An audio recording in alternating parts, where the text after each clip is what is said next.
Can anybody hear me? I can hear you. Okay, it had all this stuff for me to do that I've never had pop up before. They updated the software the last couple weeks, so it is a little different than what I'm used to anyway. I just didn't want to be sitting here for an hour and nobody hear me. Yeah. Even though y'all might want to.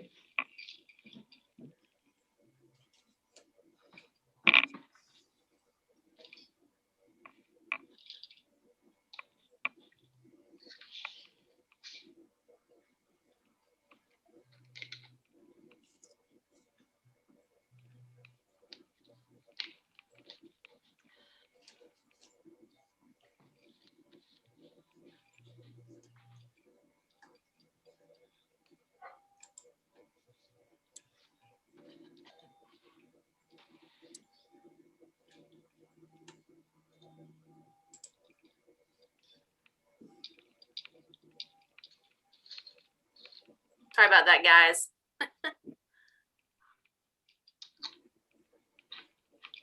Hello.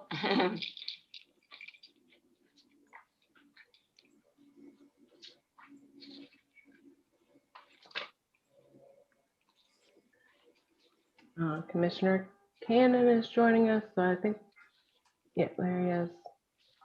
We'll have all the commissioners on whenever you are ready to begin.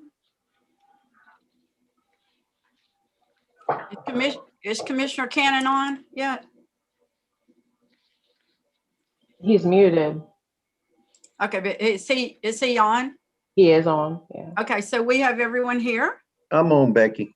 Oh, there you are. Okay, I couldn't see your little box. Okay. Okay. Okay, so it's a little after 12, so we'll go ahead and get started. I think we have all of our commissioners here. So I'd like to call to order the work session for the Red Bank Planning Commission. And I'd ask Secretary Cannon to please call the roll. Commissioner Browder, Here. Commissioner Cannon is here. Commissioner Luther, Here. Commissioner Millard, Present. Commissioner Skronberg. Okay. Okay, again, we have all of our commissioners here, and thank everybody for joining. And I think we've got some other folks that are here as well. The minutes were just sent to us, and I don't know that everybody has had an opportunity to review those minutes.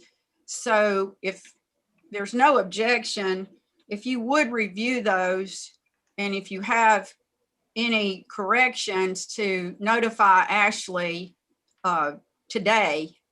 You can email her directly, and then she'll make those changes and resend the document so we can vote on our minutes for next, at our meeting, which is on Thursday. Is that acceptable, everyone? Sure. I think the minutes, there's 5 pages, so I do ask that everybody review those carefully.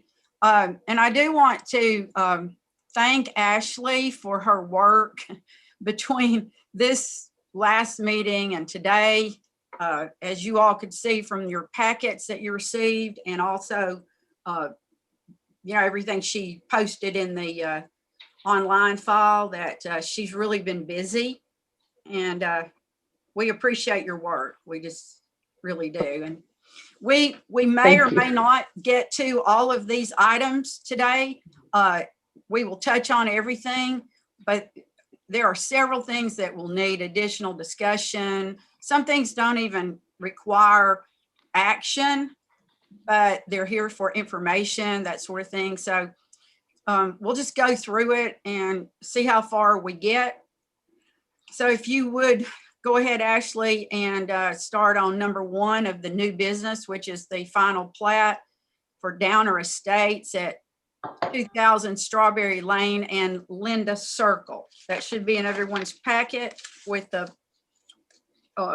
her outline and also a drawing. Yes, let me set the wrong file up. This is a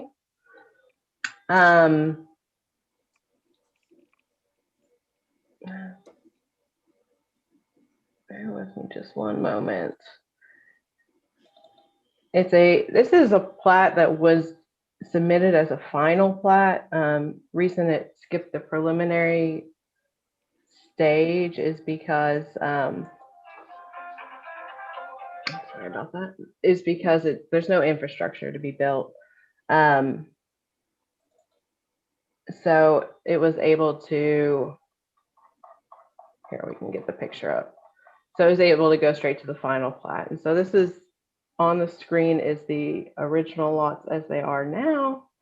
And they are reconfiguring it, taking some of the land away from this lot at the end of Strawberry Lane and adding these 4 lots here.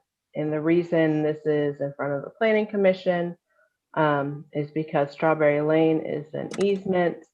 It's a private drive.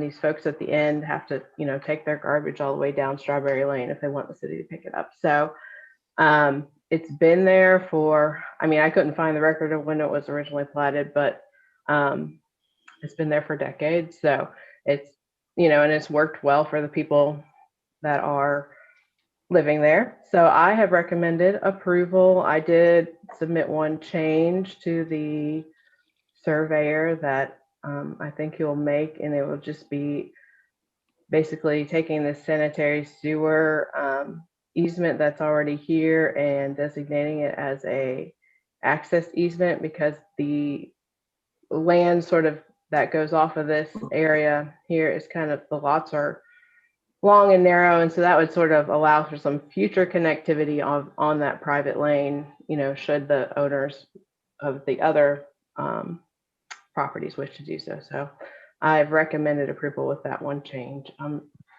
not sure that the applicant's on the line or not. I'm not seeing them, but I will be in contact with them for Thursday to make sure they can attend.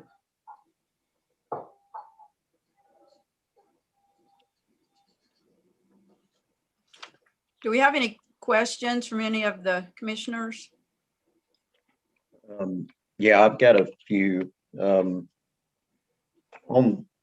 On this one, Ashley, do you know what their intention is for addressing for those 4 lots that face Linda Circle? Are those going to be addressed off of Linda, or are they going to be accessed through that easement that you're talking about to the rear?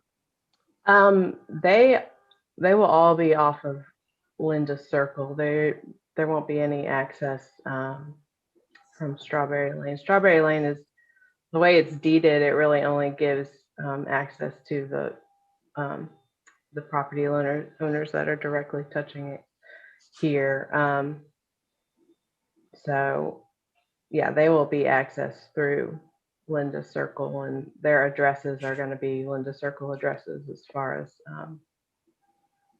I know. GIS assigns them, but I'm fairly Okay. certain that's what they'll be. All right.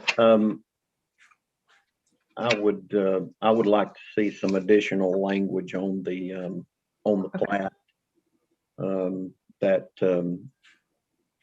that addresses. It'd be nice for them to go ahead and add the land disturbance permit required by the Hamilton County Water Quality Program. Okay. So that's over an acre, and since it's more than an acre is being disturbed, they need the Hamilton County Water Quality Program involved. And then I don't really know for sure if they will be required to also get the runoff management permit. I think it's, let's see, I think the requirement on that one is, let's see, if they disturb 1 or more acres as well, but residential developments with greater than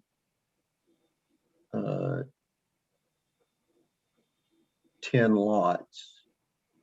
So no, so we've only got 5 lots there. So they probably won't have to get that, but it needs to be recorded on there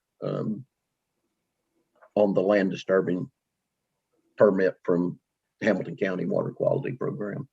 Okay. I will request that as well. Ashley, do you know if the applicant plans construction soon, or are they just re-subdividing this? I'm not sure. I haven't gotten that information from them. Okay, so, but you're gonna have the applicant be sure that he is available at our meeting on Thursday? Yeah, on Thursday he'll need to attend, or else We'd have to postpone it. yeah, I'd suggest tabling it. Yeah. One other thing, Ashley, I know since you said we didn't get a preliminary on this one, but what I would like to see in the future is on the preliminary plats, if they can get the 2-foot contours on there for us as well, so we can actually see the lay of the land and how the site's going to have to be graded and all of that, because this one, from what I could tell when I went up there, it's fairly steep. Those lots are, and I really don't see, without knowing what they're planning on building there, like on lot number 2, they're going to be extremely close to that 20-foot easement on the sanitary sewer once they do their setback off the road frontage. Yeah. So, and the issue there is, it's inevitable. There will have to be work done on that sewer line at some point in time. And if they've got a house or a retaining wall or a fence or anything like that right up against that easement, it's going to make it almost impossible to get in there and do the work that'll need to be done on that sewer line. So that one's got me concerned on lot 2 because it's just really tight. The other lots don't, they don't appear to be that close to the easement.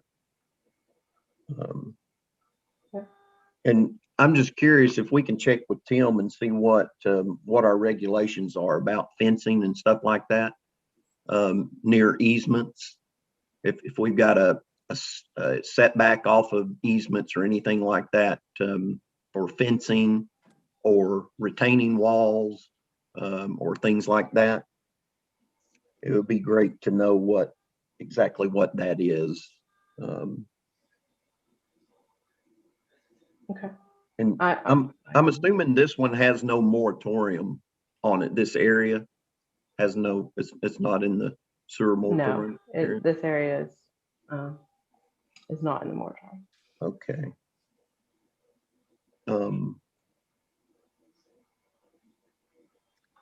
I think that's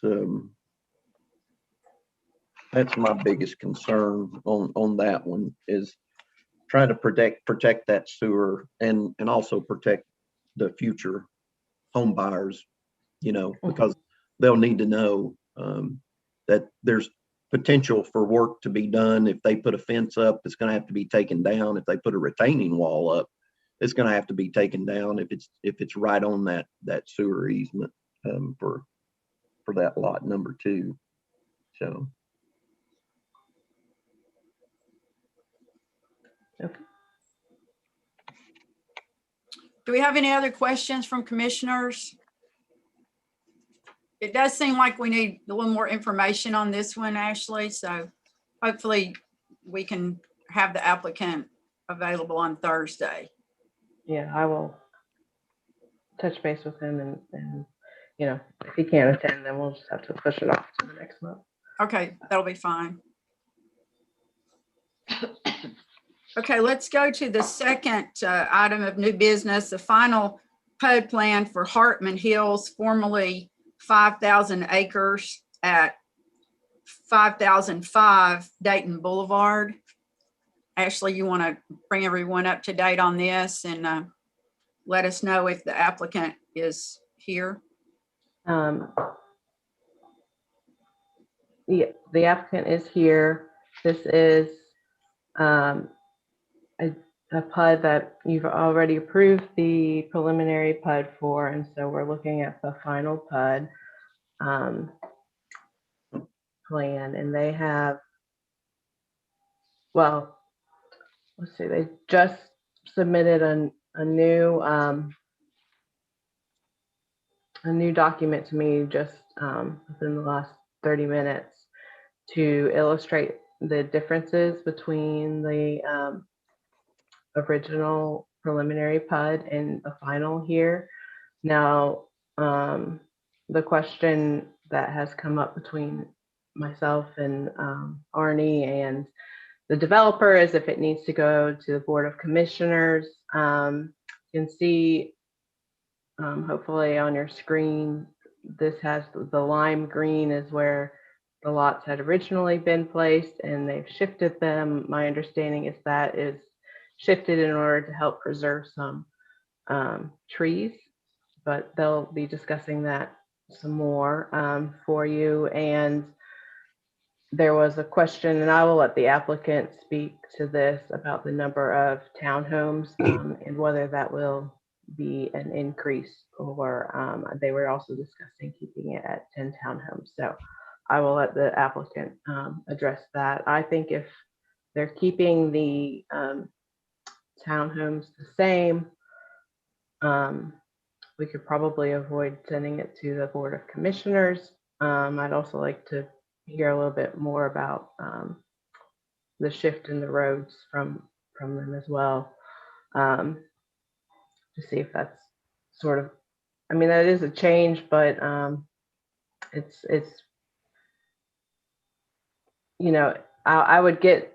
I'm going to get Arnie's opinion before Thursday for sure as to whether it would be a major or a minor change. But it's not specifically listed as a major change that would require Board of Commissioner review, shifting the road slightly. So I will turn it back to you, Commissioner Browder.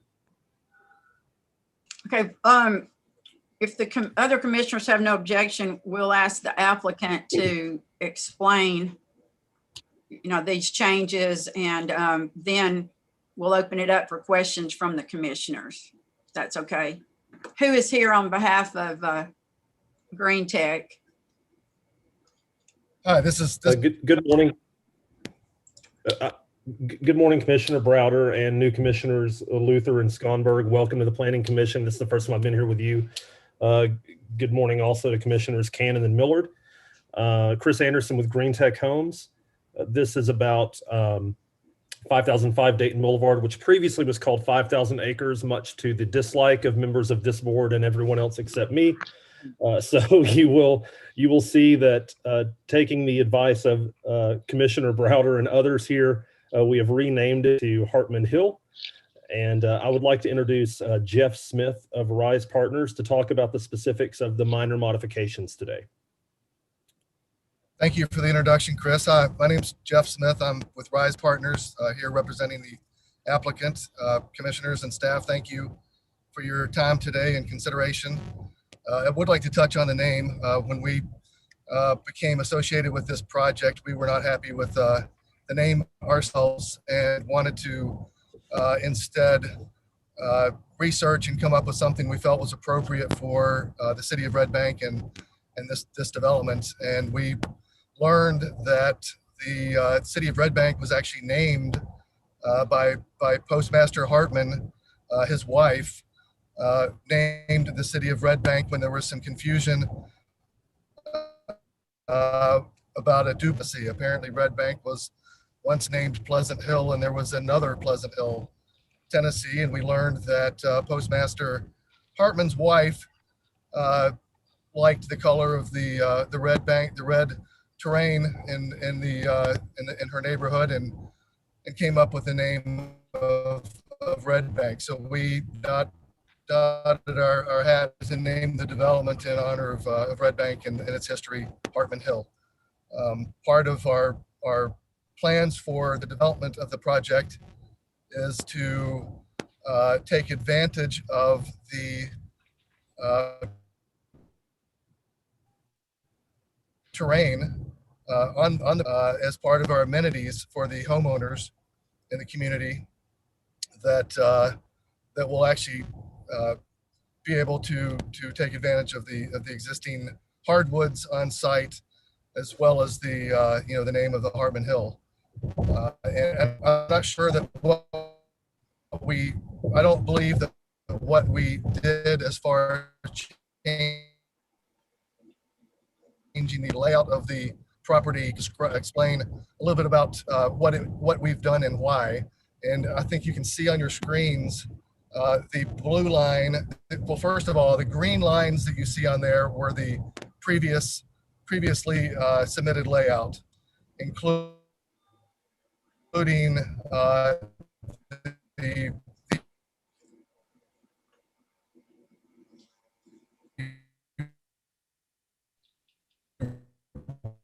red line at the left side of the plan showed the limits of Jeff, you're all of the hardwoods that are on that slope. I'm sorry to interrupt. I'm Kirby Yost. I'm the land use attorney that they're working with on this, and I want to let Jeff speak, but is everyone else not hearing him either? Very staticky. Yes, he's breaking up. It looks like he's in his car. Okay. So I don't want to cut you off, Jeff, but I do want to make sure that everybody hears what you're trying to say. And I can only guess about part of it, but the blue line and the red line he's referring to here. Yeah. In the initial plan, based on the sort of southwestern orientation of that road, they had to develop or take down trees and grade a lot farther up to that red line, and shifting everything back to with this circled road being parallel to Dayton Boulevard allowed them to majorly cut back on the grading they would have to do and tree elimination. So that's the main reason for shifting it sort of to more parallel.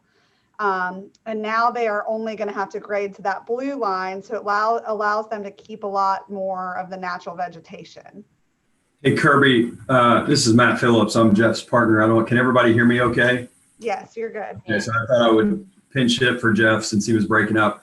I'll just add I just want to second what Jeff said, the reason for the modification is to save the hardwood vegetation. One of the things we're doing is we're providing a little walking trail through the existing hardwood vegetation.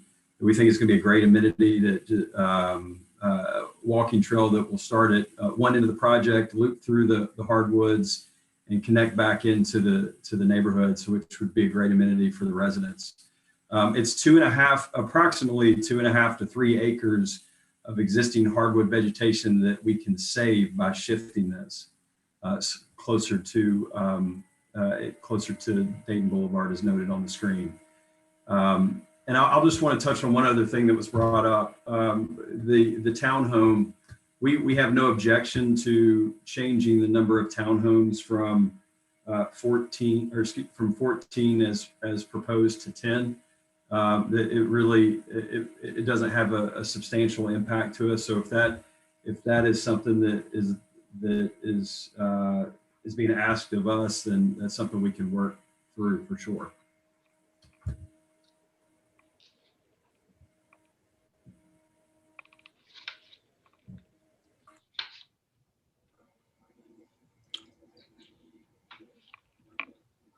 Ashley, do you have anything else to add before we ask for questions?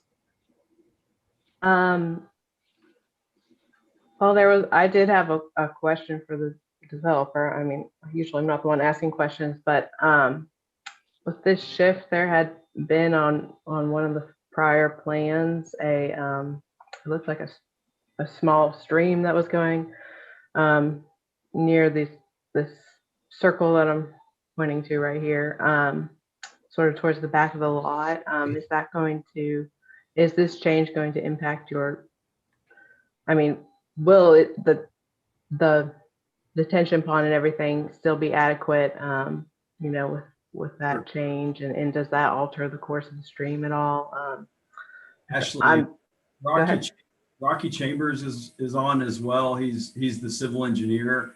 We've done a lot of due diligence as it relates to questions. So I want to turn it over to Rocky to speak to what ended up being a ditch that went through the property. Rocky, you want to speak to that? Sure. Thanks, Matt, and members of the Planning Commission there as well. Yeah, absolutely. I guess it did show up kind of on that preliminary plat, and that was me proceeding with an abundance of environmental caution.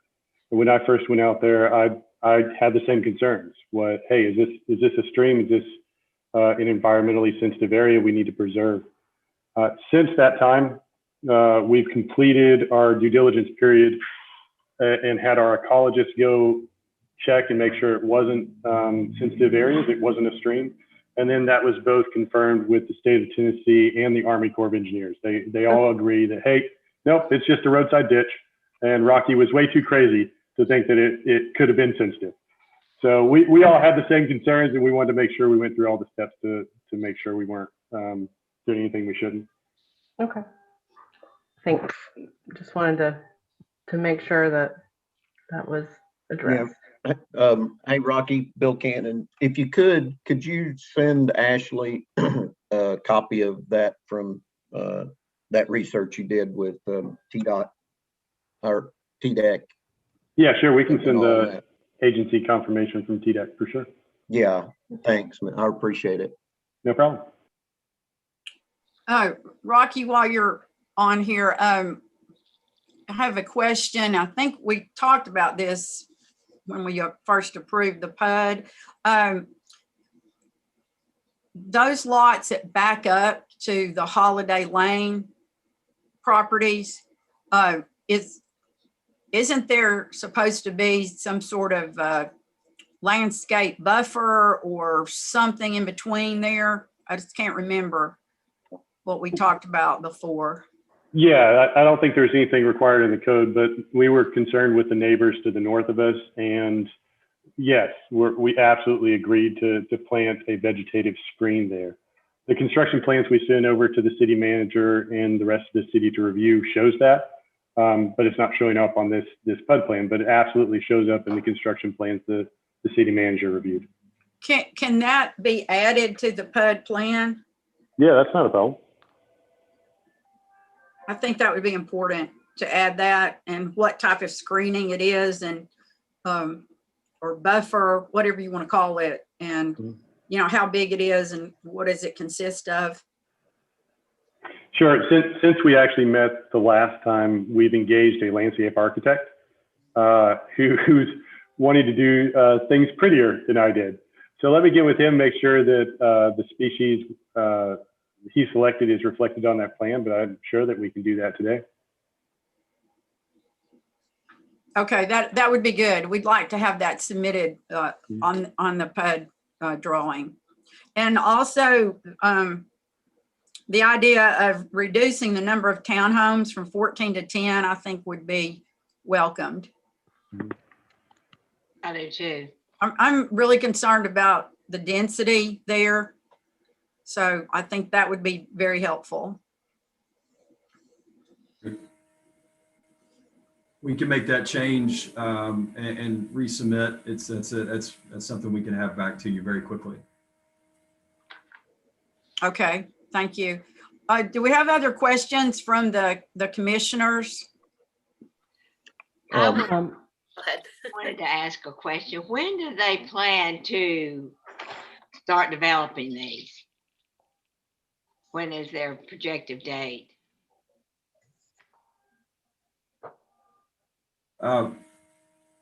We're working through our final dotting our I's and crossing our T's from a permitting perspective. We should be under construction just with the clearing and site work this spring. Okay. we do have a resident on the call as well, I believe wanted to speak. Okay, let's first let's ask other commissioners if you have any question, and then we'll hear from the resident. I've got a few. I had a question, but go ahead, Commissioner Cannon. Yes, thanks, Commissioner Browder. I'm looking at the shift in the roadway, and it concerns me on the tightness of those radius coming into those side roads there that we created the loop out of. So I'm assuming that you guys got with the fire chief on the grade and the tightness of the turns into the development and all. And I'm assuming they have approved that and we've got that documented somewhere. I'll speak to that. Yeah, I've had several great phone conversations, several emails back and forth, and one in-person meeting with the fire marshal, and he's been great. We made a few concessions that he asked for, like adding an extra fire hydrant, and other than that, he's been very pleased with the design. It sounds like you're mostly questioning the radiuses near the cul-de-sac, so let me address that. We did follow the International Fire Code for a fire access road through those radiuses. Yes.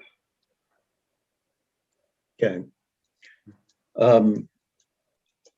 I guess a couple other things.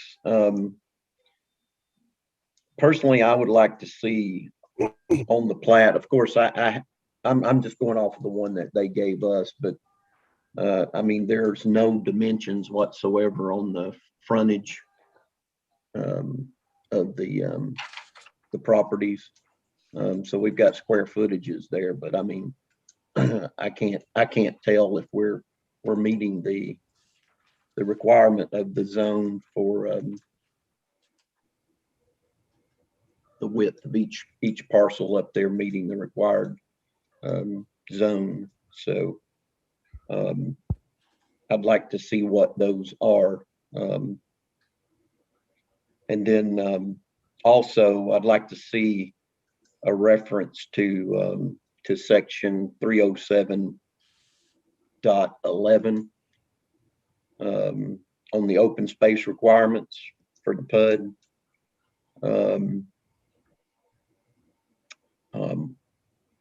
I need to see how that space is proposed to be maintained, including the detention area.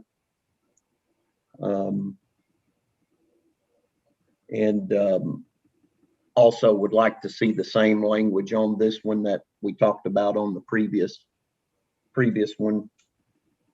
The land disturbance permit required by Hamilton County Water Quality Program.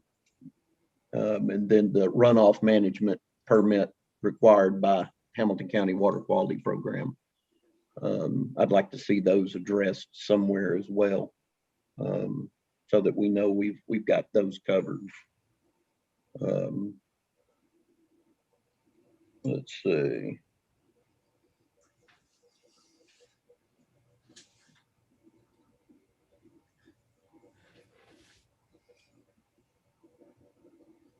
I don't see road grades. There are no road grades on here. I mean, we could do the calculation, right? But I don't. I would personally like to see the road grades as we come up the proposed road to the cul-de-sac. They did submit road profiles. You got those? I do, yeah, and I can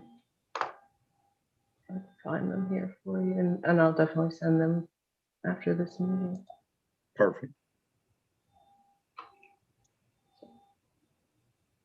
They are very similar, I mean, to what the original road profiles were. They do require a variant. I mean, they've had their variants already approved. Yeah. But it's even though the road profiles are a little bit different, they still require the same variant. So yeah. Yeah, I don't think we ever saw exactly what those grades were coming up through there on anything documented. So for the planning commission, yeah, they sent it with their civil plans, and I will make sure we get a copy for you. May I ask a follow-up of Commissioner Cannon? Okay. I don't see anywhere in section 307, Bill, where it speaks to minimum lot sizes or lot frontage. Can you give me some guidance on what that is within a PUD? That's not related to the lot sizes. That's related to open space requirements for the PUD. I understood the second part. The first part you mentioned frontage widths. I just want to make sure I'm understanding you weren't asking for lot widths, but the whole parcel. Yes, it's lot widths. Okay. Yeah. Lot widths. Yeah. Of the new lots? Clearing that up, Chris. Yeah, it's not showing up on anything that we've had to review as the planning commission. So then my question is there a minimum lot requirement in a PUD? I don't see one in section 307. Is there somewhere else I should be looking for that? Ashley, is that PUDs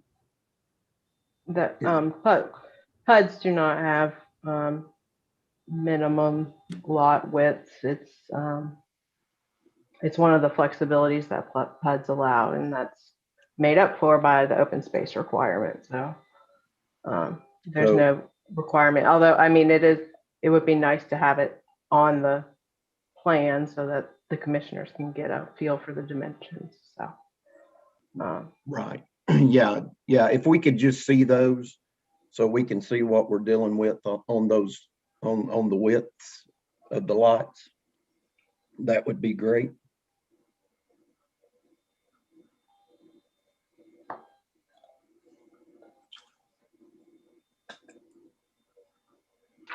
Other questions? Bill, do you have something else? Do we have I'm seeing on the one on the screen, we've got the basic footprint of what we're proposing to build up there. Is that the current proposed footprint of the structures being built, Ashley? I can't really tell. It's still so small. But try to zoom in a little bit for you.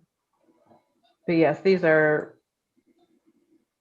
it's kind of cut off by the text that's over top of it a little bit, but these are the footprints of the proposed Okay, buildings. all right. You see that better. Yeah.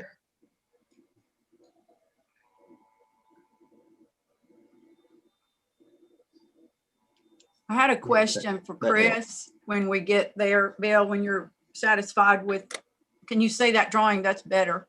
Yeah, I can. Okay. Yeah. Thanks, Ashley. Sure. You'll forward us that one, right? Yes, I will send this to you as well, and any other information that they provide. Thank you. Mhm. Yes, that'll be helpful. We could get that before Thursday. A question for Chris. I know when you first came to the Planning Commission for the approval of the rezoning for the PUD, it was at least implied that this would be, you know, a subdivision of owner occupied single family homes and some townhomes. Has that changed?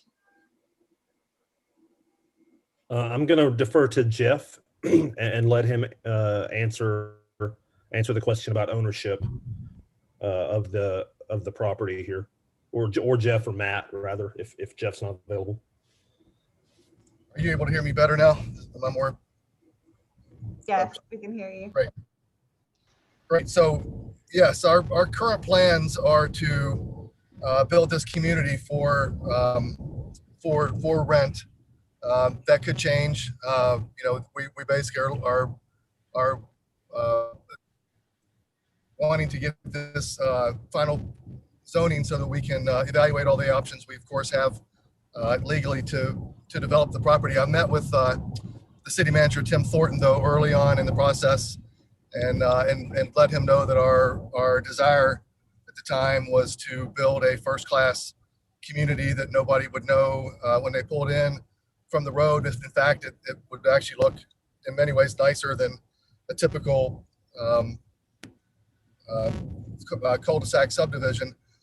But we are actually upgrading landscaping and some other amenities for the residents that would make it, I think, very difficult, if not impossible, for somebody that came in off of Dayton Boulevard to be able to look up and determine whether these homes were rental homes or for sale homes. And again, that is our current plan for this subdivision, but we continue to evaluate options for rent or for sale all the way up until the homes are built and beyond.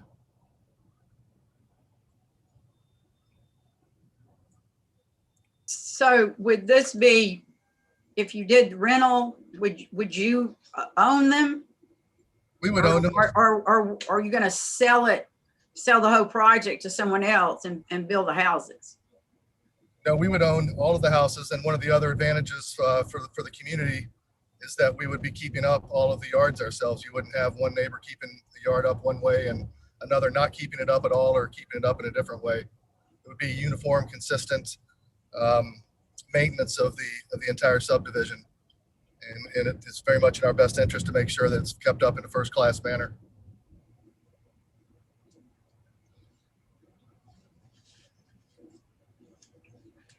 Becky, I had one quick question, if that's okay. Sure. I was just wondering, on the front lot, how much of that lot does the retention pond take up? Will it take up that whole space on that front community lot?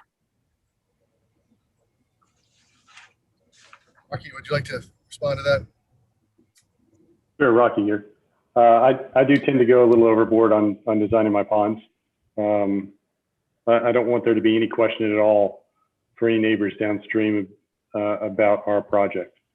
And so our pond is a lot larger than it needs to be. In fact, I believe it can hold the entire 25-year storm event without any discharge should there be any problems arise. So yeah, quite a bit of that land for that shaded there next to Dayton Boulevard is set aside for that oversized pond. Now we do have some room there for, a trail around the top if we want to put that there, or a picnic table here and there. But yeah, so a lot of that is the pond. So, and just thinking kind of at the development that's a little further up, I mean, and y'all have talked about some landscaping. I mean, there be some landscaping on the Dayton Boulevard side of that hill around the retention pond? Again, we're working with landscape architect Lynn Craig on the landscape package for the entire development. And Jeff hit on there a little bit about the need for consistent maintenance. Not only is the landscape architect providing landscaping along Dayton Boulevard, at our entrance, along the trail we're putting in, some recommendations for the more usable community space down to the left of this, what's shown on the screen now. But he's also putting together a landscape package for each individual house so that we'll have an appealing facade even into the community. But yes, one of the things he is working on is the landscaping that's along Dayton Boulevard. Thanks. So would that pond be mowed? I mean, or would it be more natural? And you talk about landscape plan for the pond. So do you know what that means? I mean, will it be mostly grass or? Well, let's back up. I didn't intend to imply that we had a landscape plan for the pond itself. Along Dayton Boulevard, yes, he's working on a plan for that. Inside the pond, again, in part of this oversizing process, I did want to make the pond usable. And so the slopes on the pond, I believe, are a 4-to-1 slope, which is a little more walkable, a little more usable than most ponds. And so, yes, we can actually get in there and mow that. Mr. Brother, I had one question.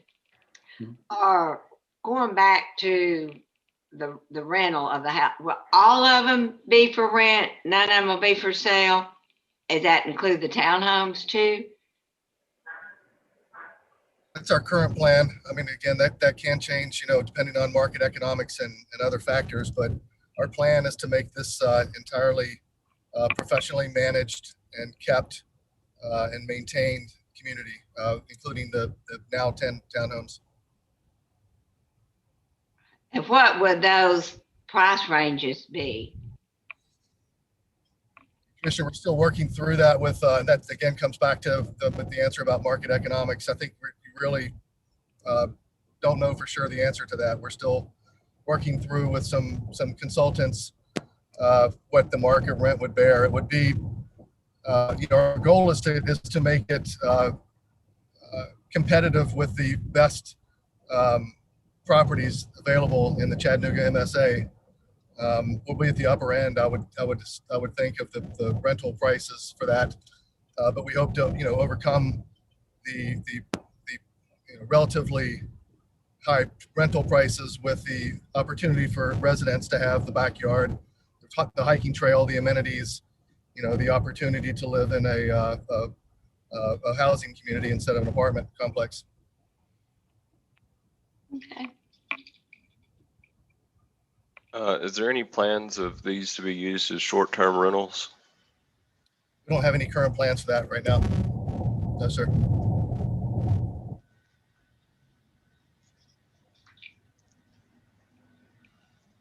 Other questions from commissioners? Hey, Ashley, you said there was one resident or citizen that wanted to make a comment. Yes, Tina is on that, and there might be others that I'm not aware of. If anyone else wants to chime in and send me a chat message, but Tina, I know, is on to speak with you all. And we can't hear you, Tina.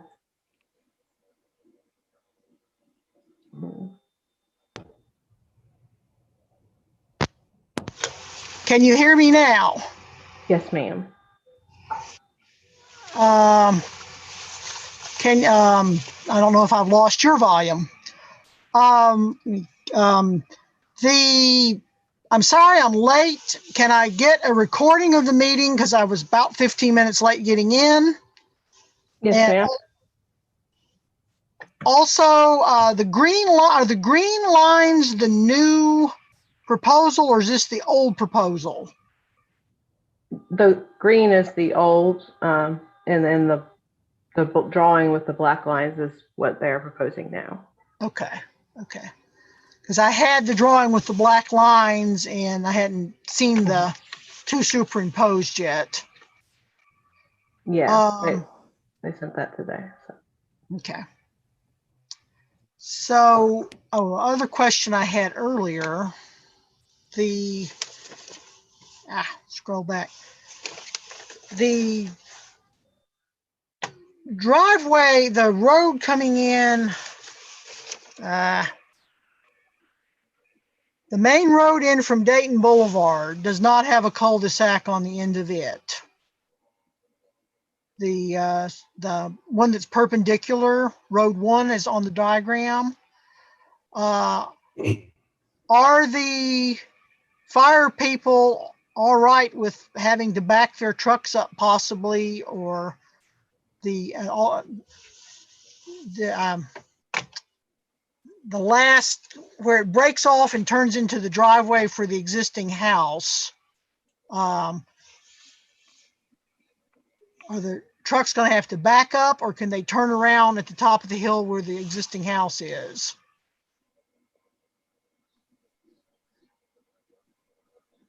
Rocky, I know you touched on that. Would you like to address your conversations with Fire Marshal, please? Sure, yeah. Just to reiterate what I said earlier, we had several very productive meetings and conversations with the Fire Marshal. One of the options in the International Fire Code for a fire truck turnaround is a T intersection. And that's what we have.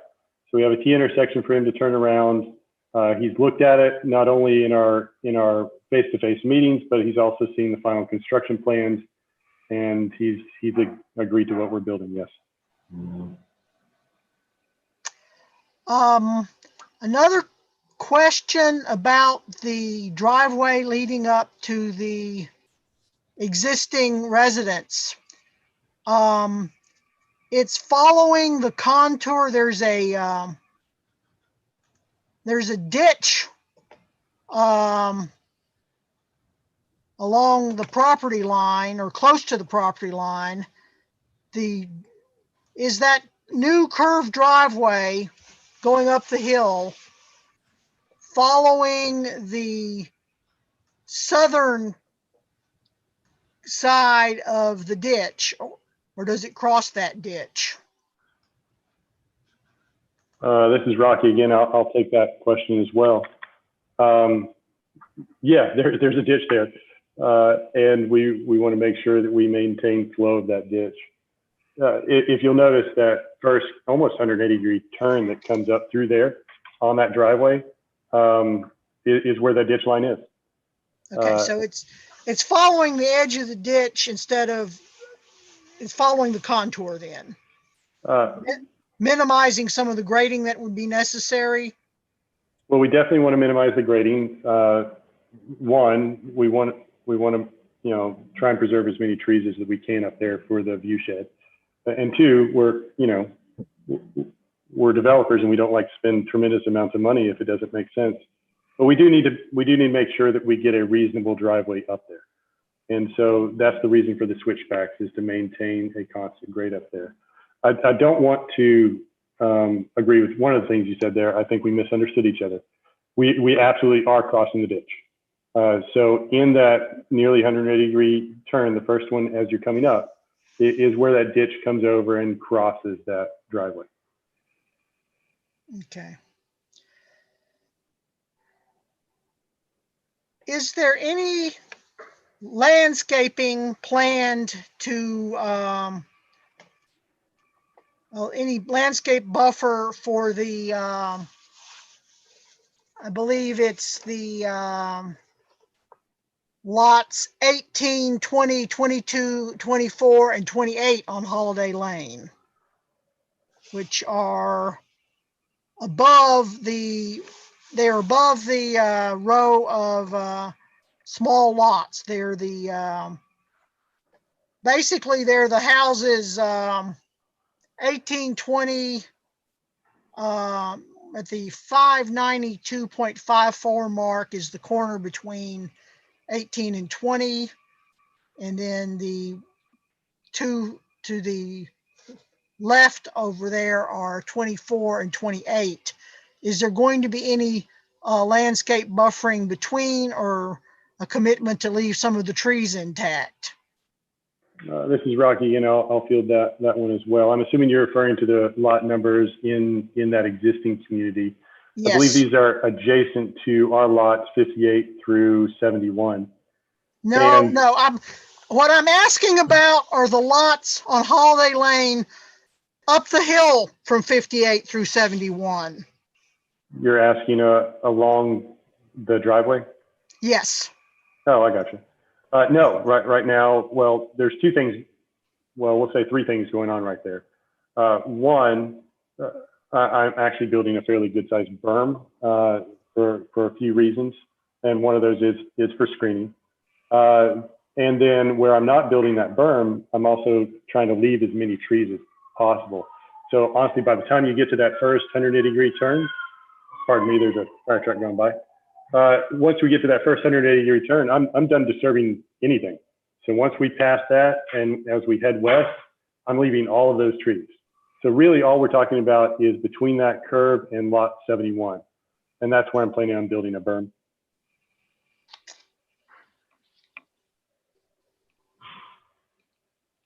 So the berm would be elevation of the berm with respect to the driveway. What would that be? Well, that driveway is constantly going uphill, right? But as we're going up that hill, that berm is elevated above the driveway until we make it to that curve, and then I'm back on grade. So how high would the berm be above the driveway? I'm envisioning that we're going to be leaving about a 5-foot berm by the time we're completely done with the project. And any idea with the base of the berm footprint? Well, the steepest stable slope is a 2-to-1 slope. So if we're 5 feet tall, I have to have a 2-to-1 on both sides. That's going to be a 20-foot wide footprint. Okay. So I guess the other question is there a scale drawing available? Could we have it one printed by Hamilton County GIS? Trying to figure out exactly how close that's going to get to my property line. No, ma'am, I don't have any type of cross section or anything going through there. I will say that we are planning on, building on our property, not planning on going over that line. Okay. Ashley, can you get together with me after the meeting so I can get a recording of what I missed? Sure. I have your email, I believe. I can send you, it's on our YouTube channel. It's actually broadcasting live on the YouTube channel. So I'll send you the Okay. link to that. If you send me the link to the YouTube channel, the place on the YouTube, that would be great. Sure, absolutely. Okay, thank you, Tina. Do we have any other questions for the developers? We need to move on. We've got a very full agenda. So we'd like to move on if we can, but I don't want to cut anyone off. I just had a quick question. This may have been addressed before became part of the commission, but what's the plans for the existing house and the property? We plan on eventually selling the house. We're going to get through the development, get the driveway connected, possibly upgrade the house a little bit, but it's in great shape right now. We really like that house a lot, and I feel like it's very marketable when we're finished with the project. Okay, thank you. Okay. I think, Ashley, there's a couple of things that you'll be sending to us prior to Thursday, correct? Yes. Okay. Okay, let's move to our next agenda item. Number 3 is a special exceptions permit request for a triplex at 4 Trenton Street. So Ashley, can you update us on this? Yes, this property is, as of now, it's still under sewer moratorium. The property owner has added to the lot in order to make it large enough to build a triplex within the setback lines. You need to, well, first of all, let me back up. They came to Planning Commission in late 2019 asking for a special exceptions permit to do a duplex, and they added the property. Now they're asking to do a triplex. And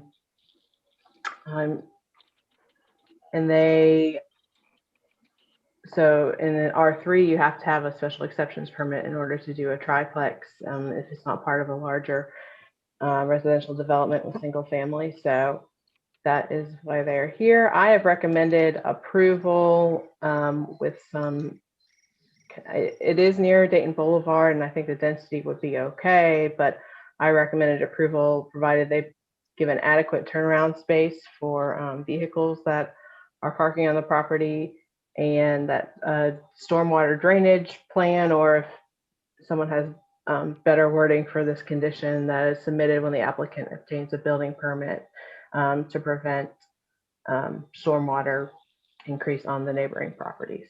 And I will pull up the drawing that they submitted now. Tyler Smith is representing this property, and I believe he is on the call. Can you hear me? Yes. I can hear you, yeah. So yeah, like Ashley had said, we have gone through once for the to do a 2 owner occupied. We're just asking for the 3rd. We went and acquired the small amount of land that was required for that. I think it has plenty of room for parking. I think we were looking at basically being able to pull out on that shared driveway, which is used by the apartments, kind of as the turnaround. None of what we have. Actually, do you have the new site plan? Yeah. Somewhere I there? do. I'm sorry. It's That's okay. right here. Let me. And I know, nope, still old. So basically I mean, I could probably illustrate off of that one if we can use that, but towards the back of the lot, we have 3 spaces. On the front of the lot, we have, or front left, we have 3 spaces with 3 connected townhome or condos, I guess, owner occupied, 1,800 square feet, 2 stories, entry on the ground floor. We just have parking. Yeah, there we go. So we have parking coming and backing out onto the shared driveway from both scenarios, not really coming out onto, Tremont Street. But like she said, we're not really requesting zone changing more than just the special application. But I'll field any questions. I think that's all we got for the description.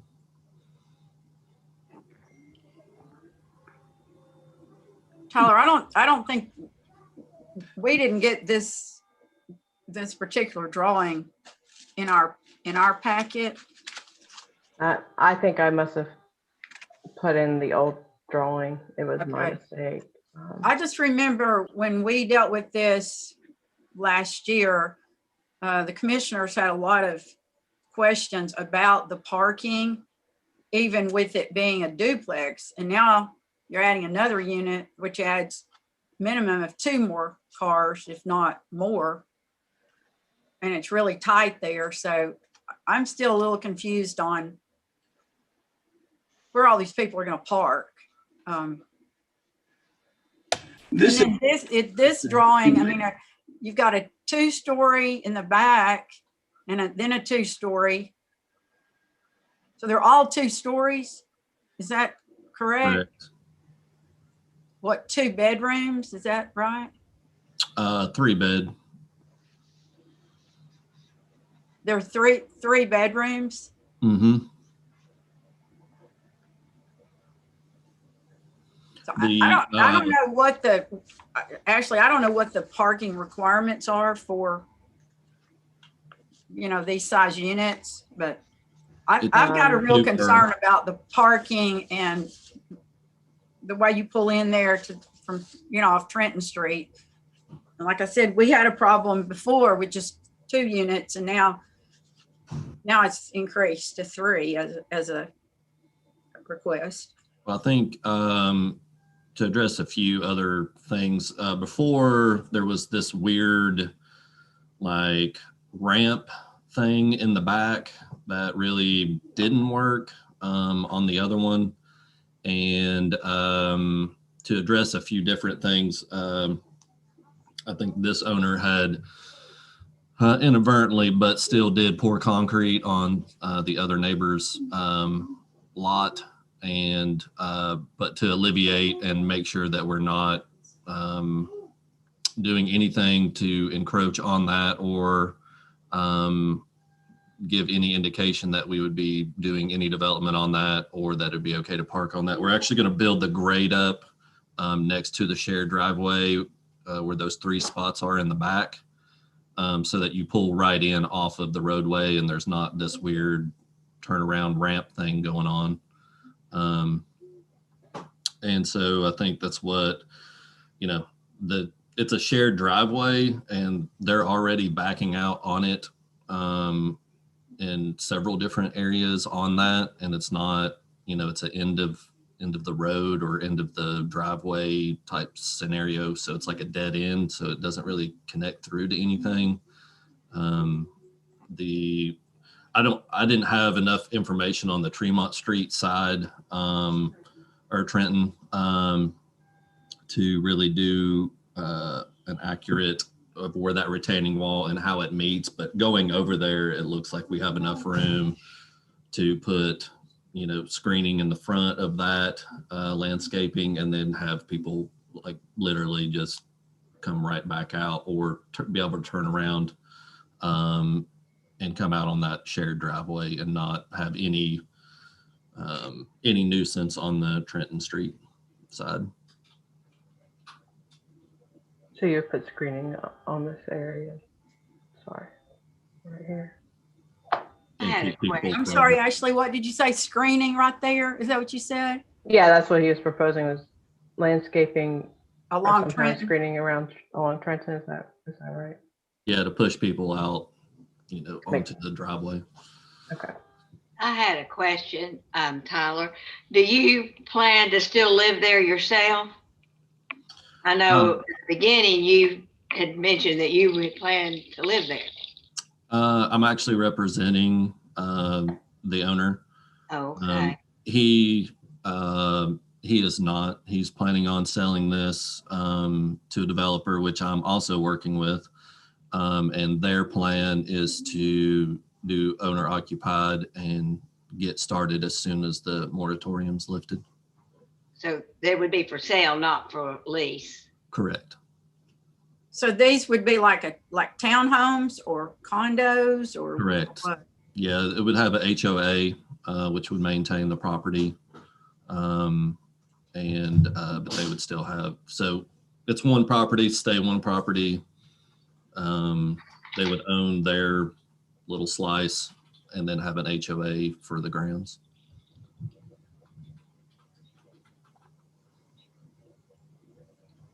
So you'd have three parking spaces. I'm sorry, Commissioner Cannon, 1 second.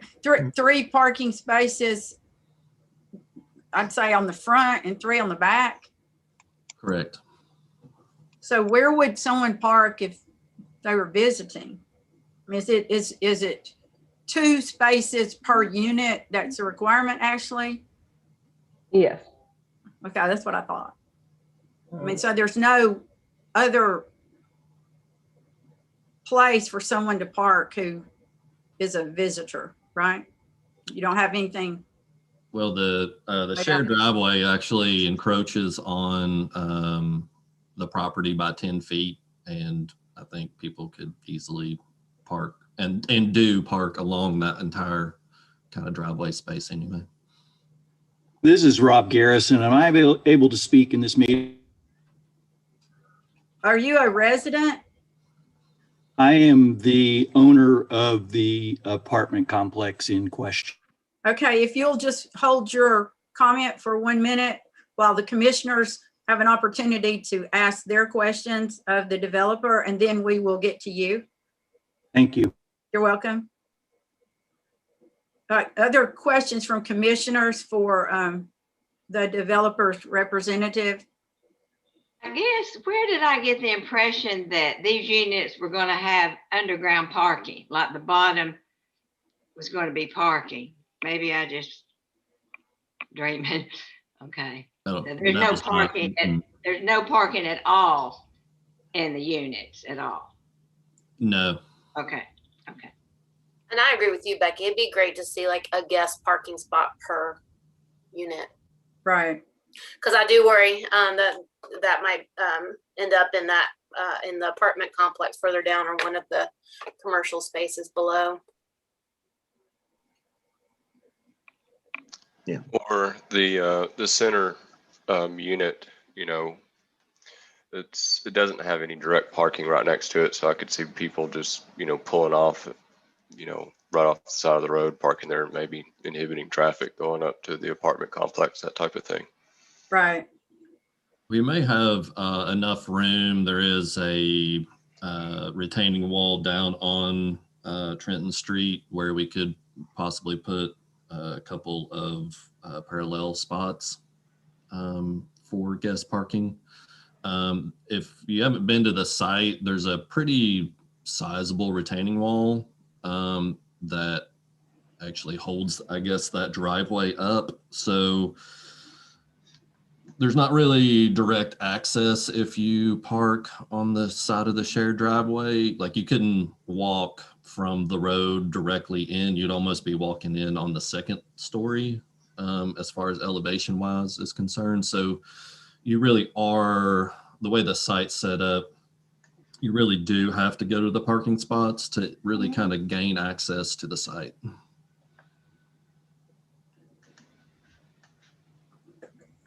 Other questions from the commissioners? I'm just trying to be clear on the driveway.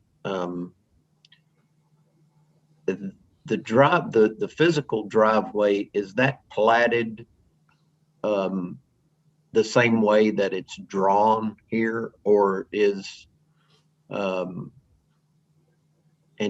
then also, is there some type of a shared use agreement that's written in the deed or something to that effect already to utilize that driveway for both your property and then the apartments above?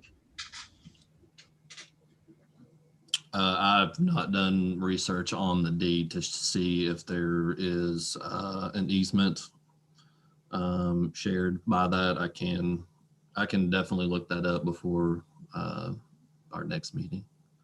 Well, maybe the gentleman that's on the call here can clear that up for us from the apartment complex. Yes, this is Robert Garrison, and I am the owner of the apartment complex. I've owned that property for, I'm going to say, about eight or 9 years. That driveway has been used exclusively since I've owned the property for egress and ingress into the 18-unit apartment complex. That driveway, several years ago, I repaved the driveway using exactly the same footprint that the old driveway had. And by the look of the condition of the driveway, including that retaining wall, that has been there for decades. I can answer any other question that you have, but that's been used exclusively for ingress and egress. No one has ever parked on that driveway since I've owned it. Yeah, I really need to be clear on the use of that drive. I mean, it appears, I mean, when looking at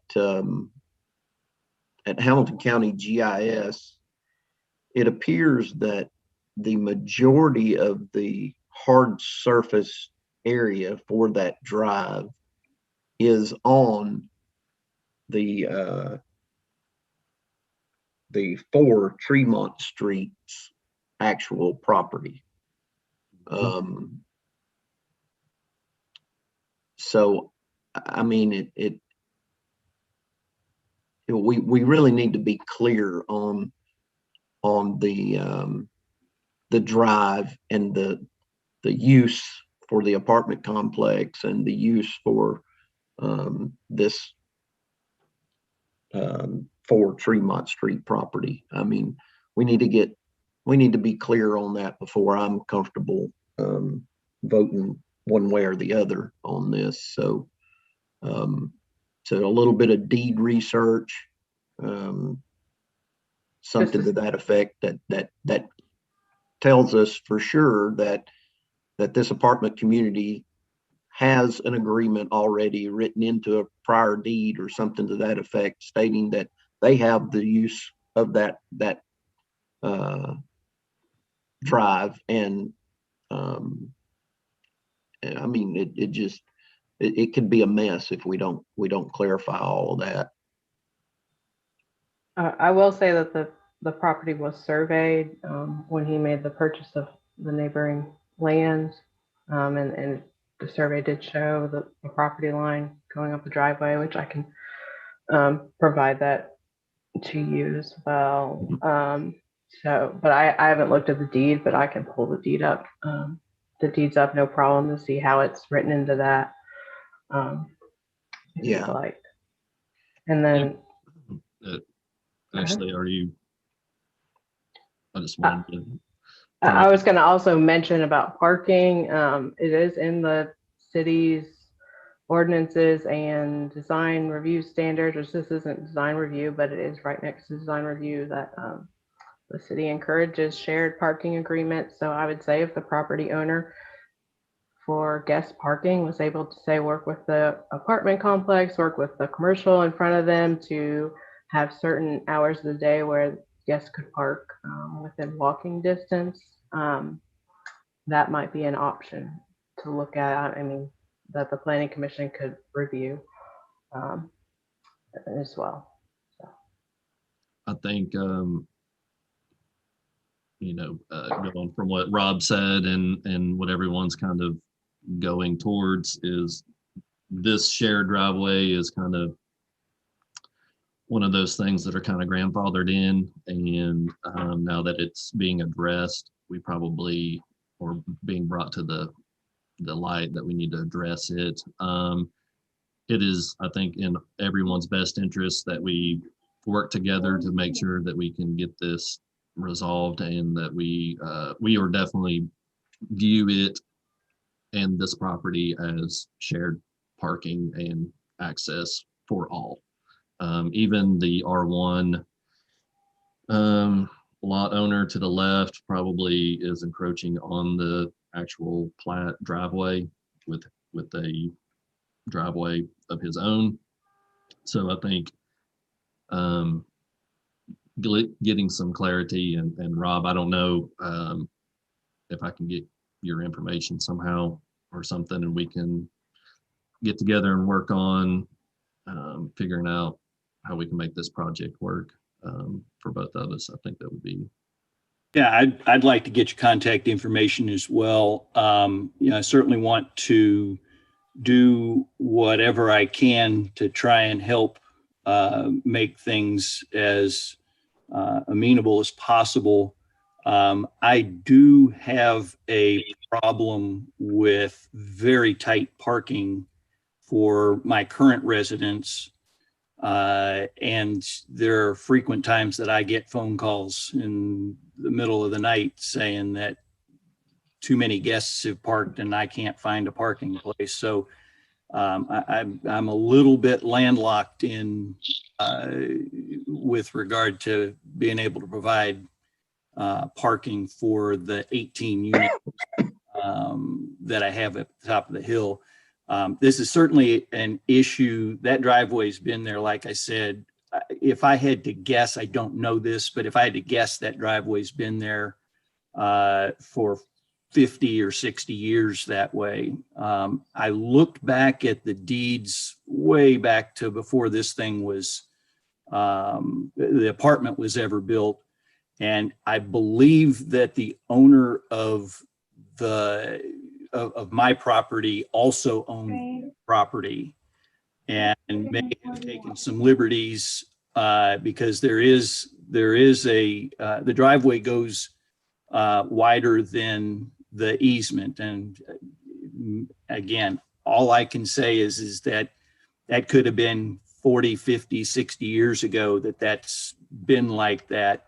But if we narrow that, that's going to create, by having people parallel park on that, we're going to have then issues with ambulances and fire trucks being able to get up to the top of the hill to handle emergency issues up at the apartment complex. So, I mean, just so you know, I wasn't planning on that being a parallel parking area for anyone. You know, I think what we're trying to do is just meet the minimum requirements for the zoning, you know, which is 2 spots per person. And I think we're also willing to investigate to see if we can put a couple of parallel spots on Trenton Street for guest parking. But as far as like looking at the, you know, logistics of this, we are 100% wanting to keep access to the apartments. If we need to work with Rob or work with the, I guess, tenant or the owner in the C2 to see if we can get access for some parking there. I think we can do that as well, but I think that's a kind of way above and beyond what we're, you know, like required to kind of investigate on this. So we want to make sure that everyone's happy and that we can fit in our little project here and follow all the current zoning. But I think, Tyler, if I may, I think I don't think the commissioners are going to be comfortable voting on this until the shared driveway issue is, at least you and Rob talk about it and deal with that, and okay. then come back with some information. And I do think Rob is correct. As I remember, when the owner came before us back last year, he did state that at one point the owner of the apartment complex also owned the property that y'all are getting ready to develop. And I don't know if it had an office on it, it had some building or something on it. I'm just remembering what he told us. So that's probably where the problem is, that at one time, you know, the property was all one piece of property, and that was a driveway going through. But I would recommend that you all get together so that the Planning Commission can have more information about that, so that what we approve isn't creating another problem, you know, down the road.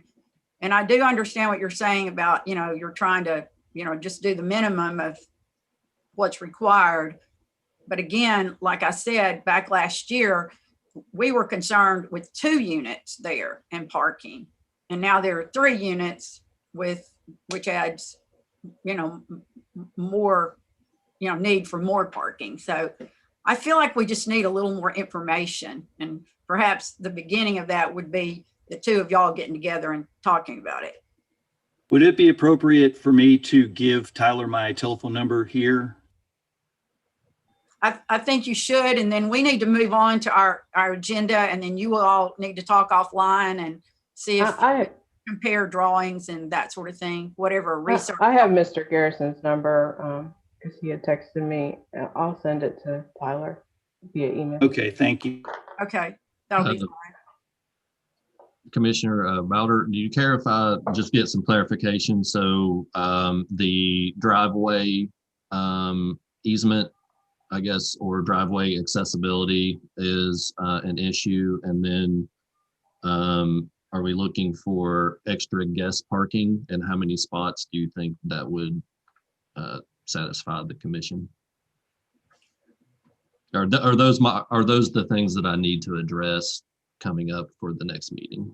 I'm just looking for clarification.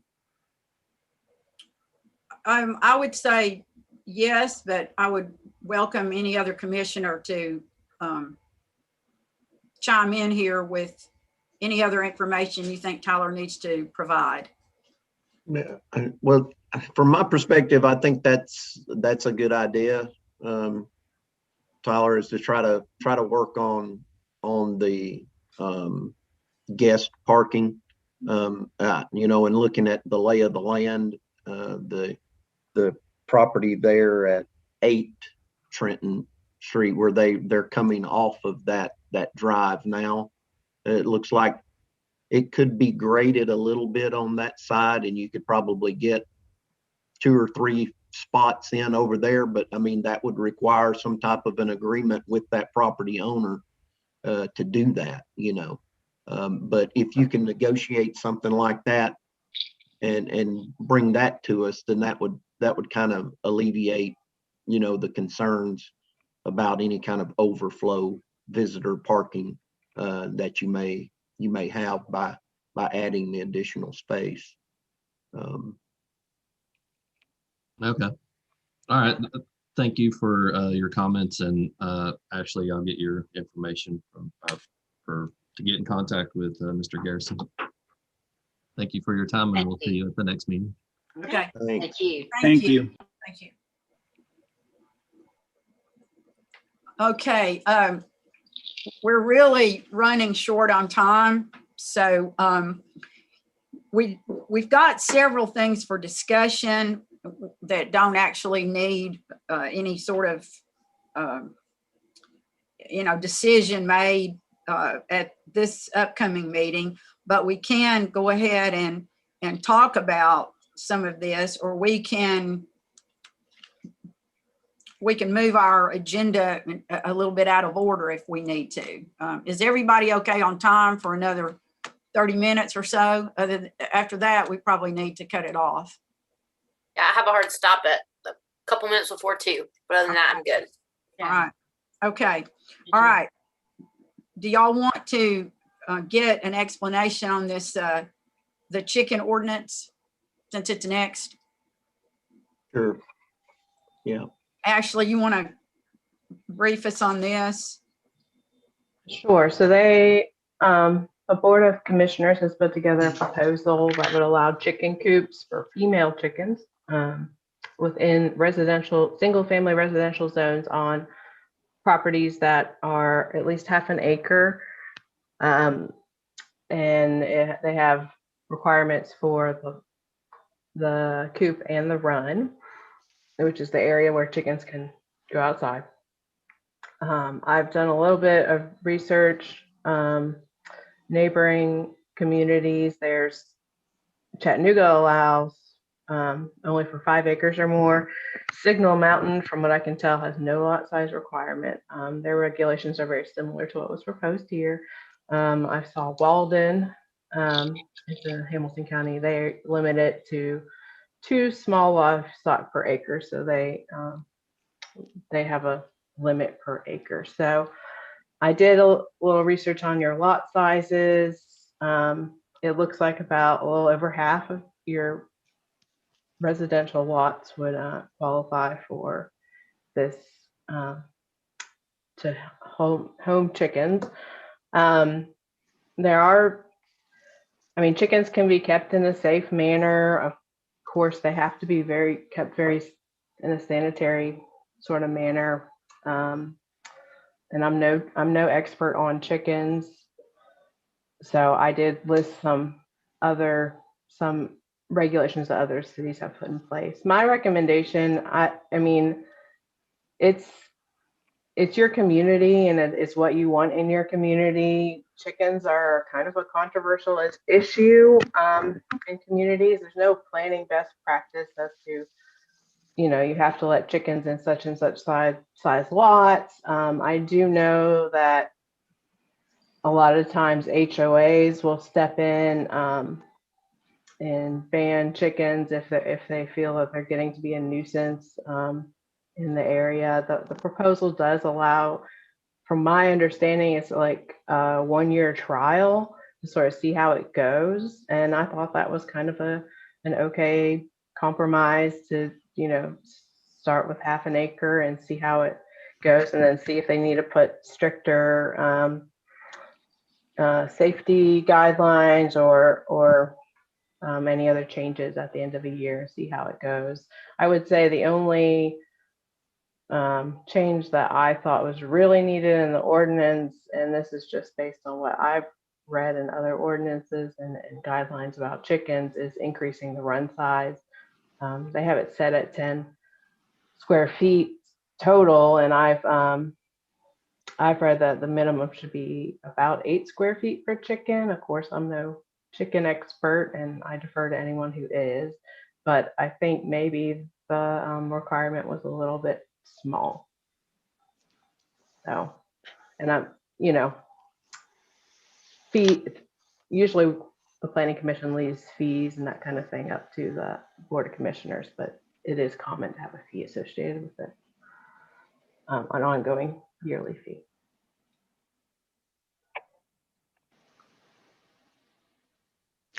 Yeah, I mean, I agree with the square foot. Whenever I saw a maximum of 10 square feet for the outside run, I thought that was extremely small for 4 chickens. So the other thing we may want to keep in mind is, do we want to put a maximum of square footage,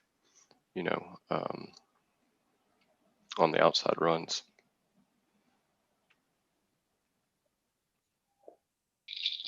There is sort of a built-in maximum in the sense that there has to be set back from your neighbor's property a certain. Okay. I mean, that sort of limits even in some ways, but if you wanted to put a hard maximum, I think that would be reasonable as well. I just had a comment on the application fee. Just was one thing. I like this new ordinance, and I think it's definitely something our community has spoken up about, something they're interested in. I think an application fee is great because it definitely helps people who really want to do this and are going to commit to this. But I wondered if $50 is equitable to a lot of our community, and making it, because that on minimum wage is almost a whole day's work, and just if they maybe just reducing that application fee and then maintaining the yearly fee would be my suggestion. Yeah, that Okay, makes sense. I agree with that annual fee too. I think that's good. And then I had a question for Ashley. Do you know if there's been any discussion about inspections? Yearly inspections. I mean, a lot of times our code enforcement's driven by complaints, and sometimes that's not good for neighbors to have to complain, and causes some bad feelings, between the neighbors. And I wondered if we might recommend something, some sort of annual inspection that our codes people go out and just double check, be sure everything Please. like they're following the rules. I will say that, I mean, this proposal doesn't, I mean, because this is just a year-long proposal, at least that's my understanding is their intent, then they don't mention annual inspections. It is inspected before you can get chickens. Like you have to get your setup inspected. And about the fees, I think it's usually those fees are to cover the cost of these inspections. And, I think the Board of Commissioners will probably set the fee sort of based on, at least in part, based on those costs. So, I don't know if $50 is more than enough to cover it or not enough, but it certainly could be something that you recommend that they really study that fee to make sure that it's fair. But in That's the good. end, And that's a good point on the, follow-up. So maybe the application process can be similar to what we discussed with the short-term rental, as having a database, so that, the codes enforcers could have that at least in sight on regular drives around the city, without it being a special investigation. You know what I mean? Right. Yeah. Just that they would have that on their route if they go or something. Yep. Yeah. You can put those in like Google Maps and have all that come up and just save all of that stuff. I also want to point out, there's a comment in the chat from Mayor Barry, that they have received feedback that there should be allowances made for mobile coops and chicken tractors. Just making sure everybody saw that.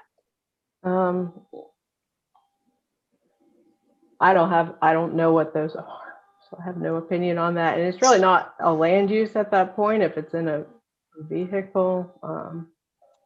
So It's essentially a chicken coop on wheels that you move around so they can eat bugs and feed in other areas of your yard, and it helps with dispersion of their waste, and allows them to eat fresh bugs in different areas of your yard. But if that were done, there would still be setback requirements of it where you could park the mobile coop. Is that right? I'm assuming. Is that? I would assume so. But if it's movable, it's one of those he said, she said types of things where, but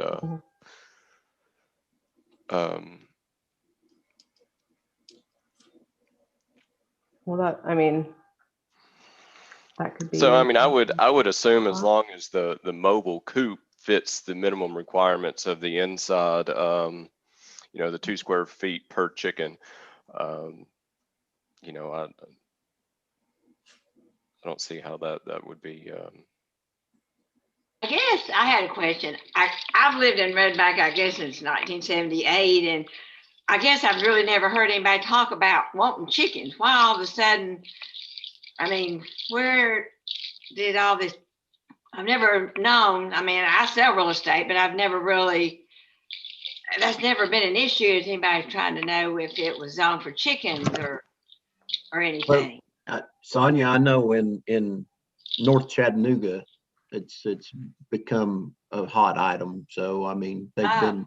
Yeah, I work with several people there at the city that live in North Chattanooga, and they've got chickens on their properties there. And so I think it's just made its way over the year. More people are wanting to do that. And so. Oh, okay. Do we allow any other animals like goats or, is it just chickens?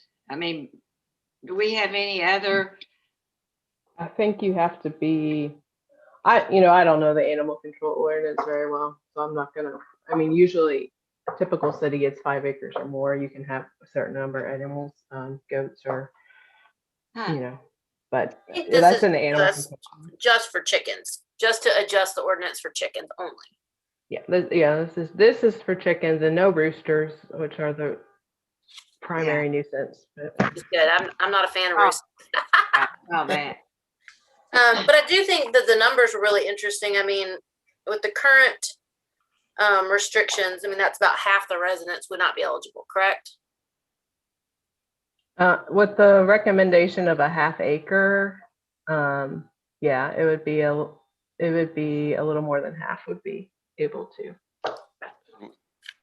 And what about like say duplexes, things like that, where you might meet the acreage requirement, but you have 2 residents on site? I think that was prohibited in what I read. Okay, I may have missed that. Well, yeah, I think any it- multifamily multifamily Okay. or dwellings. attached townhomes. Okay. are also- Yeah. And then I guess, there are developments that have HOAs, subdivisions that wouldn't allow this. That's correct. So, Most of the PUDs would not. and then qualify for that. as far as the acreage or lot size, if this is just a year-long trial, I guess that could be adjusted later if the demand was such that that needed to be changed. I don't know. My only concern there is, if someone goes out and spends a bunch of time and money building a chicken coop and they have these chickens and then for whatever reason, a year from now, they can't have them anymore.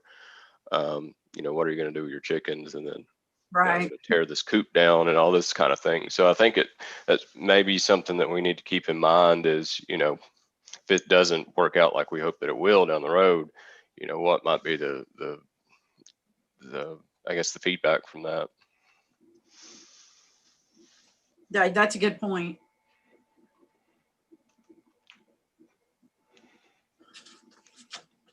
So would there be a limit, and maybe I misread it, on how big these chicken coops can be? I mean, are you just gonna be able to build it anywhere in your yard, and or who's gonna maintain that? I mean, could you put one in your front yard? No, It can't be- that's not allowed. That was prohibited, Sonia. Okay, well, I thought that I had read that, but I just wanted to make sure what, some people think their front yard is their backyard.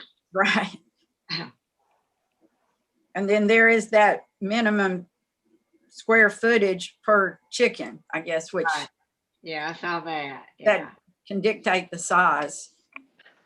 yeah, that's true. Yeah, good point. Yeah. Well, So Ashley, what, I know that this has been talked about by the commission, I think in maybe a work session or two, and I know the city managers reviewed this, and I think the city attorney. So are we being asked to review and then give our recommendation, our comments, suggestions? What is our direction? You can you can comment on it in any way that you feel that you would like to, but the main areas that the planning commission should comment on is like the setbacks, the square footage, and the zones where it's going to be permitted. So if you have comments on those would be of particular use to the board of commissioners. I mean, the fees and the health and safety considerations, I mean, that's a little bit outside of the scope of planning commission, but I think if you saw something just as a friendly suggestion that you wanted to pass on, I think that would be welcomed by them as well. So Okay, if there are no objections from the commissioners, why don't we do this? If you could review. sound like I'm go ahead. Oh, I'm just going to say if everyone could review this again, I know everyone's read it, but read it again in light of the comments today, and be prepared on Thursday to have, in particular, what Ashley said our role is to look at setbacks, square footage, the zones, and then any other concerns that we've had. I mean, I think what Kate said about the annual fee is good. you know, anything else that we could add under the staff recommendation so that we could send this on to the commission. Would that be acceptable?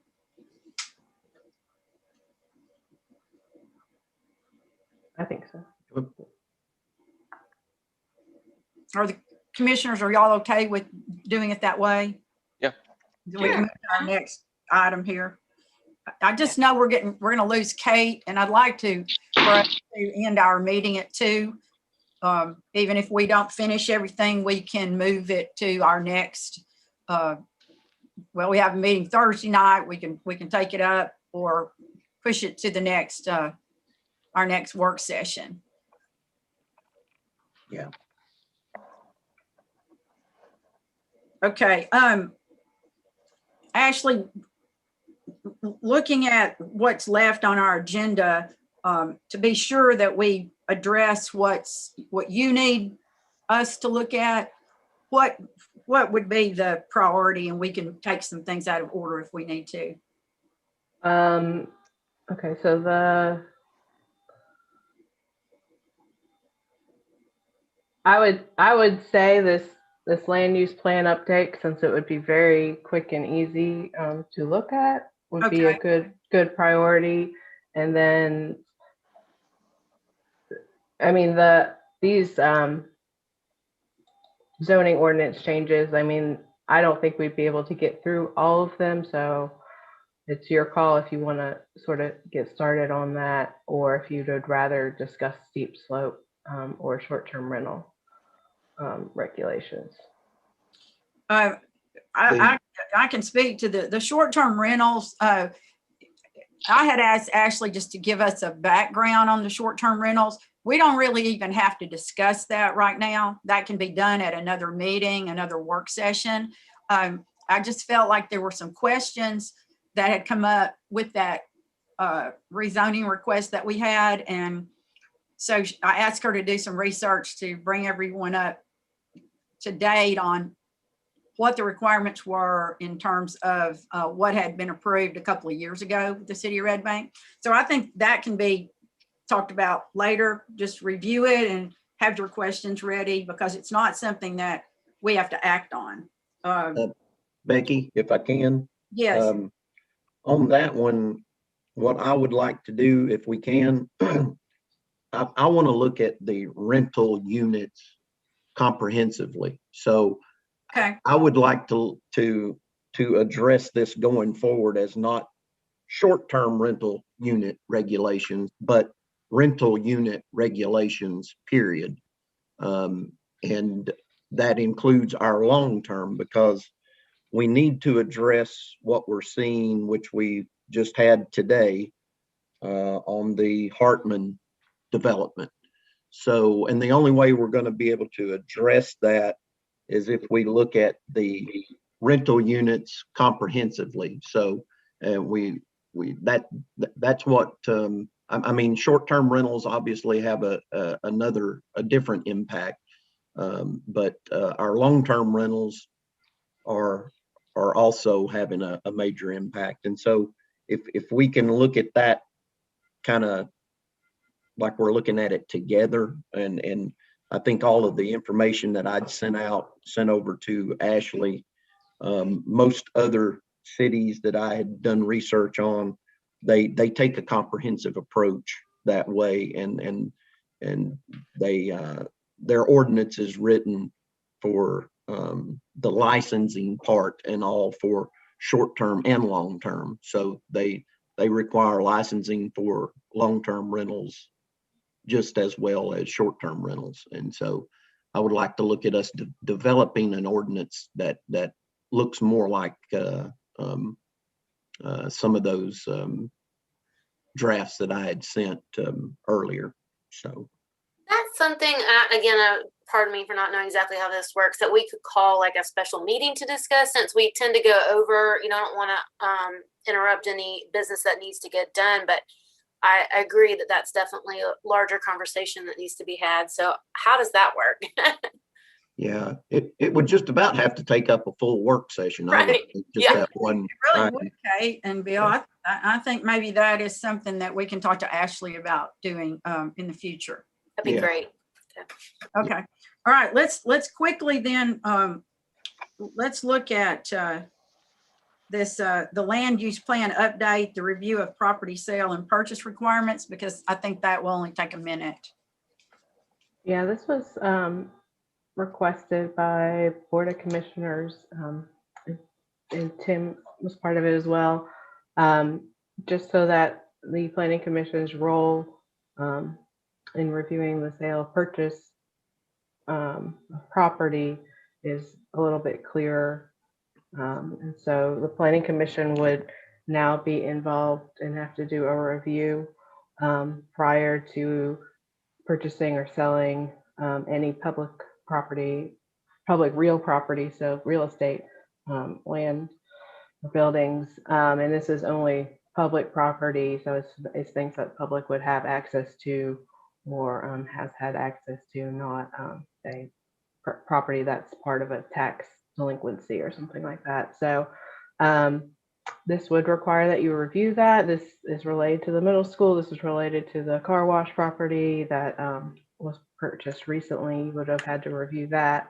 I recommend approval. It just, you have to bear in mind that, you know, if there's a quick, you know, opportunity to get a certain property, you might be called on by the city to have a special called meeting because if time is of the essence, they're really going to want your opinion quickly. You do have 30 days by state statute, but just sort of keep in mind that your duty to the city, you know, if they have a great golden opportunity, I think you should just keep in mind that you might have to meet a little bit more often on occasion. I'm sure it won't be all the time, but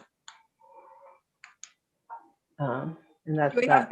have any questions of Ashley on this? I think this is a good amendment to add. And I agree that a lot of times there might be a situation where time is of the essence.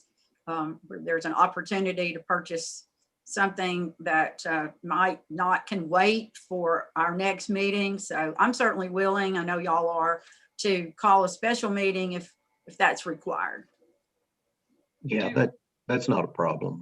I don't think it'll be happening that frequently anyhow. I don't either. And it's it has a big impact on the actual long range plan and everything else. So yeah, we definitely need to be reviewing those. And I would also like to note that there's some additional code from TCA that I would like to add in there, you know, after we get this one addressed. But I mean, there's additional powers that the Planning Commission, I think, should be involved in and utilizing to make sure that we're following our long range plan the way we're supposed to be. And so at some point in time, I would like to maybe add some additional language, you know, when it comes to you know, review of not only properties and things like that, but also state or federally funded projects that greatly impact, you know, the city, be it you know, roadway projects, all of those type things. It all ties directly into the long range plan, and I think the Planning Commission should at least be looking at those proposed projects and things that are going to shape and impact, you know, the city prior to you know, them just occurring. So but yeah, I'm good with this language now. It's a step in the right direction, and I like that. So Any other comments from commissioners on this proposed amendment? Okay. Okay. We have maybe, I don't know, 8 or 9 more minutes. So Ashley, why don't you start by explaining what these zoning ordinance amendments will entail.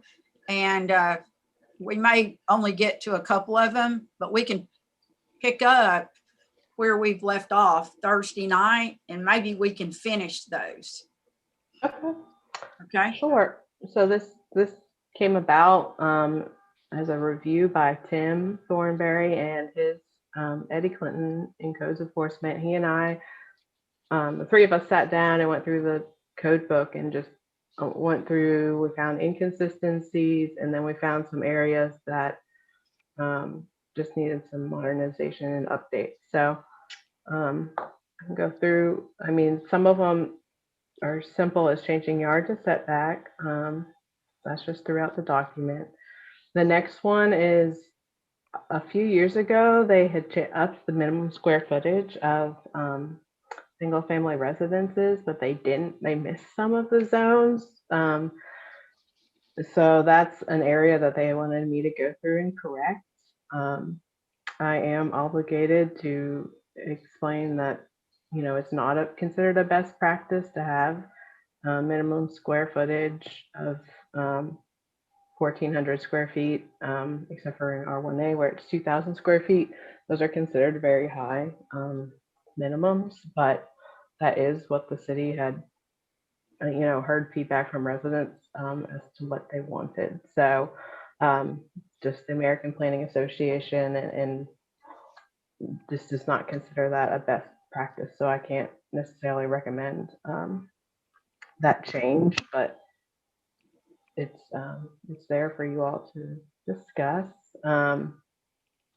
We also added some clarification throughout the document that short-term rental units are limited to just one per structure. That's in the definition, but now we have it throughout the document. We updated access easements and flag lots to match the subdivision regulations, and they, in my opinion, it either needs to be updated to match that or it needs to be removed from the zoning ordinance. It really is a subdivision thing, and the power is within the subdivision regulations, but for usability of the document, the Tim had asked me to put it in there and leave it in there. So that's why that is mentioned. Auto wrecking yards, we added that as a separate definition so they can be regulated a little bit more and require screening of the actual automobile storage areas. The access control amendment, it's right now, if your residences can back out onto, are exempt from the requirement that they not be backing out into public streets. But this limits that exemption to only if you're on a residential street that is 25 miles per hour or under, so slower streets. You can back out onto those, but you can't back out onto others on the right, you know, with your car from your driveway. So I recommended approval on that. This is the next one is an area that I think the attorney should review. Is moving special exceptions from BZA to Planning Commission is simply inconsistent throughout the document. And this changes the consistency to move it to Planning Commission, but Tennessee Code seems to place this with special responsibility with Board of Zoning Appeals. So we need some clarification from the attorney to see if that responsibility can be moved to Planning Commission or not. So we updated the fees to cover the costs a little bit better for rezonings, so that would cover the cost of mailing, because for a certified mailing it costs like $5, and you have to send it with everyone within 200 feet of a property. So we've updated to cover those costs, and I'm also asked Tim to review if he would rather have the Board of Commissioners be able to periodically update those fees, or if he wants to put a fee in the zoning ordinance. But I do think they need to be increased to cover that cost. And it also will reduce the number of people applying for things like speculative rezonings, which we've seen some recently. And then the planned unit development. This is a change in procedure. It doesn't change their requirements, but the change gives them the option of applying for the rezoning and special exceptions permit in the same meeting. And it also gives them the option to do preliminary and final PUD plan and just submit those as preliminary and final plat. So that there's reduce the number of meetings that we have for those. They would still have to go through the same review with Planning Commission and Board of Commissioners, but it would be only 2 or maybe 3 reviews, not whereas now it can get up to 5 different times being reviewed by the Planning Commission. So, and I have asked the attorney to review that as well. Probably only have time for one more, but the RZ1 zero lot line residential, some of these setbacks had conflicts within their wording. So this sets the setback of requiring 10 feet between single family homes, and then whether it's on the zero lot line or if it's in the middle, it either has to have 10 or 5 foot setback. So, and I had an additional recommendation of my own, which was to remove or reduce the 25-foot buffer requirement for the RZ1 and other residential properties. I think the RTZ only has a 10-foot buffer requirement, and that results in a lot of conditional zoning where you're zoning at RTZ, but you really want single family residential. So I think that will make the RZ1 a lot more useful, but that's not actually in the document as of right now, but it because it was my recommendation, not Tim or Eddie's. But that's probably about as far as I can get at 2 o'clock. Okay. So Ashley, on some of these where you said you still need to hear back from the city attorney, what is, again, is this just to show us what needs to be changed? And we're not quite ready to actually vote on this. I know we wouldn't vote today, but I'm talking about in our next meeting. Is this just the beginning of this review? And then do we take each one individually, or you want to take them all together after you've heard back on a couple of your questions?